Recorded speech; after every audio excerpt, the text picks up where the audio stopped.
அஸ்ஸலாமு அலைக்கும். Hi everyone, welcome to Mumtaz delight. இன்றைக்கி என்ன செய்ய போகிறேன்னா, இஃப்தார் ஸ்பெஷல் அகர் அகர் புட்டிங் தான் செய்ய போகிறேன். இது வந்து ஃபாலோடாவும் ஒரு சில பேர் சொல்லுவாங்க.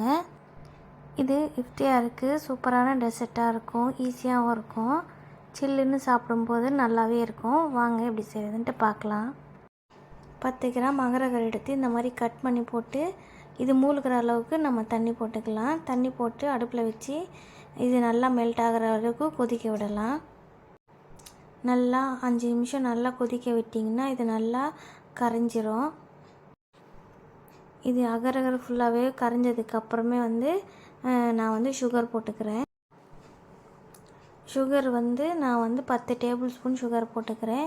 இது ரொம்ப ஸ்வீட்டாக இருக்காது. நிறைய ஸ்வீட் சாப்பிட்றவங்களா இருந்துச்சுன்னா நீங்கள் 4-5 டேபிள் ஸ்பூன் எக்ஸஸாக போட்டுக்கலாம். சுகர் போட்டு நல்லா கரைஞ்சதுக்கப்புறம் நான் இது ஃபில்ட்ரு பண்ணி வச்சுருக்கேன். இது ஆற விடக்கூடாது, சூடாகவே இருக்கணும். சுகர் மெல்ட் ஆனோடனே சீக்கிரமாகவே ஃபில்ட்ரு பண்ணிவிடுங்க. இது ஃபில்ட்ரு பண்ணதுக்கப்புறம் நான் 3/4 லிட்டர் பால் போட்டு மிக்ஸ் பண்ணிக்கிறேன். உங்களுக்கு விருப்பப்பட்டுச்சுன்னா இதில் 2 டேபிள் ஸ்பூன் மில்க் மேடும் போட்டுக்கலாம். பால் தண்ணியாக இருக்கும்போது மில்க் மேடு சேர்த்துக்கும்போது நல்லா டேஸ்ட்டாக இருக்கும். ஆனால் இந்த பால் நான் சுண்டாக காய்ச்சிருக்கேன், அதை நல்லா அப்படியே போட்டுக்கிறேன். பால் போட்டு நல்லா மிக்ஸ் பண்ணதுக்கப்புறம் நீங்கள் எந்த கப்பில் சர்வ் பண்ணுறீங்களோ அந்த கப்பில் நீங்கள் போட்டுடுங்க. போட்டதுக்கப்புறம் இது நல்லா செட் ஆகிடும். நான் இந்த பவுலில் அதுக்கப்புறம் நான் பிளேட்டில் ட்ரான்ஸ்ஃபர் பண்ணிக்கிறேன். போட்டதுக்கப்புறம் இதுக்கு மேலே நுரை இருக்கு இல்லைங்களா, அதில் ஒரு ஸ்பூன் போட்டு இந்த நுரை எடுத்துருங்க. மிச்சம் இருக்கிற அகர் அகர் புட்டிங் நான் பிளேட்டில் போட்டு இது செட் பண்ண விட்டுறேன். அப்படியே புட்டிங் எந்த கப்பில் சர்வ் பண்ணுறீங்களோ அந்த கப்பில் போட்டு அப்படியே செட் பண்ணி அப்படியே சர்வ் பண்ணிவிடுங்க. தனியாக பிளேட்லேயோ இல்லை வேறு ஏதாச்சும் பாத்திரத்தில் போட்டு நீங்கள் சர்வ் பண்ணிங்கன்னா கட் பண்ணி எடுக்கும்போதே உடஞ்சிரும். நான் இது சும்மா அழகுக்காக இந்த ரோஸ் மில்க் எசன்ஸ் 2 ட்ராப்ஸ் போட்டு டெக்கரேட் பண்ணுறேன்.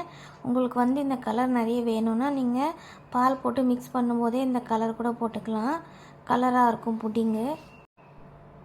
அவ்வளோதான், ஈஸியாக அகர் அகர் புட்டிங் ரெடி ஆகிடுச்சு. இது 2 ஹவர்ஸ் நல்லா செட் பண்ண விடுங்க. சில்லுன்னு சர்வ் பண்ணால் ரொம்ப டேஸ்ட்டாக இருக்கும். நீங்களும் இந்த இஃப்தாருக்கு இந்த அகர் அகர் புட்டிங் ட்ரை பண்ணி பாருங்கள்.